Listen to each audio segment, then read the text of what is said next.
అసలు ఈ విశ్వం ఎలా పుట్టింది? కాలం ఎప్పుడు మొదలైంది? మనం జరుపుకునే ఉగాది వెనక ఉన్న ఆ మహా రహస్యం మీకు తెలుసా? చాలా మందికి ఉగాది అంటే కేవలం పచ్చడి, పంచాంగం మాత్రమే తెలుసు. కానీ దీని వెనుక ఒక మహా ప్రళయం, ఒక మహా యుద్ధం, ఒక కొత్త సృష్టి దాగి ఉన్నాయి. కోట్లాది ఏళ్ల క్రితం ఈ భూమి లేదు, ఆకాశం లేదు, అసలు సమయం అనేదే లేదు, అంతా శూన్యం. అప్పుడు బ్రహ్మదేవుడు మేలుకొన్నాడు. ఆయన సృష్టిని ప్రారంభించాలని సంకల్పించిన ఆ మొదటి క్షణమే ఈ యుగాది. చైత్రశుద్ధ పాడ్యమి రోజునే బ్రహ్మదేవుడు సూర్యచంద్రులను, గ్రహాలను, నక్షత్రాలను సృష్టించి కాలచక్రాన్ని తిప్పాడు. అందుకే ఇది కేవలం పండుగ కాదు, ఈ విశ్వానికి పుట్టినరోజు. కానీ సృష్టి మొదలవ్వాల్సిన ఆ తరుణంలో ఒక ఘోరం జరిగింది. సోమకాసురుడు అనే రాక్షసుడు బ్రహ్మదేవుడి వద్ద ఉన్న వేదాలను దొంగిలించి అగాధమైన సముద్ర గర్భంలో దాక్కున్నాడు. వేదాలు లేవు, సృష్టి ఆగిపోయి కాలం స్తంభించిపోయింది. అప్పుడు రంగంలోకి దిగాడు ఆ శ్రీ మహావిష్ణువు. తన మొదటి అవతారం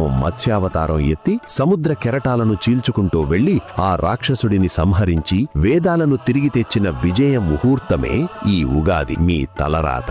వేదాలు చేతికి రాగానే బ్రహ్మదేవుడు ఈ రోజే కాలగణనను సిద్ధం చేశాడు.